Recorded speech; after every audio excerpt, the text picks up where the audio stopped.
कहां ये MOU sign कर दीजिए, उसके बाद 60 दिन बहुत टाइम मिल जाएगा बाकी चीजें पर बात करने के लिए। बिल्कुल मानक जी, पहले तो thanks for having me once again. बड़ा अच्छा लगता है आपके डिबेट में आकर, काफी इंटेलिजेंट लोगों के साथ चर्चा करने का मौका मिलता है। बट टू योर पॉइंट, देखिए, neither Iran wants a full scale war nor America wants a full scale war. America की आउटकम जो चाहता है वो बिल्कुल क्लियर है पहले दिन से ही। वो आप लोग उसको घुमा घुमा के बात करते हैं, यहाँ आउटकम इज वेरी क्लियर कि अमेरिका ईरान के ऊपर अपना झंडा लहरा के अपनी जीत के दावे नहीं करना चाहता है। वो चाहता है कि ईरान के पास किसी प्रकार से न्यूक्लियर वॉरहेड की कैपेबिलिटी नहीं हो, उनके पास एनरिच्ड यूरेनियम 60% नहीं हो। 3 से 5% का एनरिच्ड यूरेनियम में अमेरिका को कभी तकलीफ नहीं थी, पर 60% का मतलब कि विद इन 30 to 60 डेज आप न्यूक्लियर वॉरहेड खड़ा बना लें और उससे पूरी दुनिया को ब्लैकमेल करे, दुनिया पे हाहाकार करे। और अमेरिका में तो उनको सालों लग जाएंगे, या शायद उनकी अगली जनरेशन भी शायद अमेरिका के मेनलैंड पे अटैक नहीं कर सकती है। लेकिन हमारे जो अलाइज हैं, जिसमें काफी मुस्लिम मित्र भी हमारे हैं, मुस्लिम देश मित्र भी हमारे हैं, उनके ऊपर भी किसी प्रकार से ब्लैकमेल न करे, ये अमेरिका की क्लियर रेड लाइन है और क्लियर डिमांड है। और अभी आपने देखा होगा कि किस प्रकार एक झूठा नैरेटिव और प्रोपेगेंडा को बढ़ चढ़ के बोला जाता है कि हमास, हिजबुल्लाह, हुती, अरे ये सब टेररिस्ट ऑर्गेनाइजेशन ही है, इनसे थ्रू आप पूरी दुनिया में हाहाकार फैलाते हैं। तो एक काम करिए ना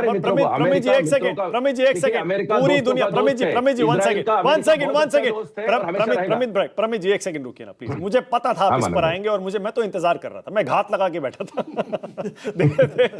देखिए, पूरी दुनिया में कोई ऐसा देश नहीं है जिसके टेररिज्म पर डबल स्टैंडर्ड ना हो, वरना अगर है तो मैं आपको चैलेंज करता हूं, चुनौती देता हूं, व्हाइट हाउस से एक स्टेटमेंट निकलवा दीजिए, लश्कर ए तैयबा, जैश ए मोहम्मद सारे पाकिस्तान सपोर्टेड टेररिस्ट ग्रुप हैं, इनको बैन करवा दीजिए। मसूद अजहर को बैन किया था, क्या हुआ उसके बाद बताइए?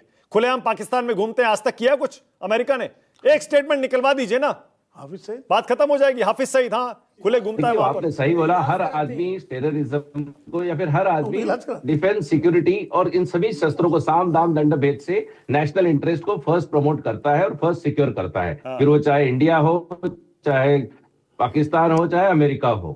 लेकिन ये कहना कि अब ये तो क्लियर बात है ना कि हमास ने सर अक्टूबर 2023 में 1100 लोगों को, निर्दोष लोगों को सरेआम मारा। उन्होंने लश्कर और जैश ए मोहम्मद का रिकॉर्ड बताऊंगा, आप खुद अभी एम्बैरेस हो जाएंगे। और उसमें 35 अमेरिकन मारे गए। अरे प्रमित जी, मैं कह रहा हूं लश्कर और जैश का और पाकिस्तान सपोर्टेड टेररिस्ट ग्रुप्स का रिकॉर्ड पता होगा। अमेरिका के युद्ध की बात कर रहे हैं तो हमास की बात करें ना, अपन हमास की बात करें, अपन हिजबुल्लाह की बात करें, अपन हमास की बात करें कि कैसे अक्टूबर 2023 में उन्होंने 1100 निर्दोष लोगों को कत्लेआम किया, उसमें 35 हमारे अमेरिकन आदमियों को मारा गया। और कैसे वो रजीम, सर उस रजीम ने, आपके गल्फ के सोर्सेस ही, गल्फ के न्यूज सोर्सेस कहते हैं कि 7000 निर्दोष प्रोटेस्टर्स को 2 महीने पहले मारा गया। अमेरिकन सोर्सेस कहते हैं 45,000, यानी कम से कम 7,000 तो मारे गए। अच्छा, विनोद अग्निहोत्री, विनोद जी थोड़ा लेट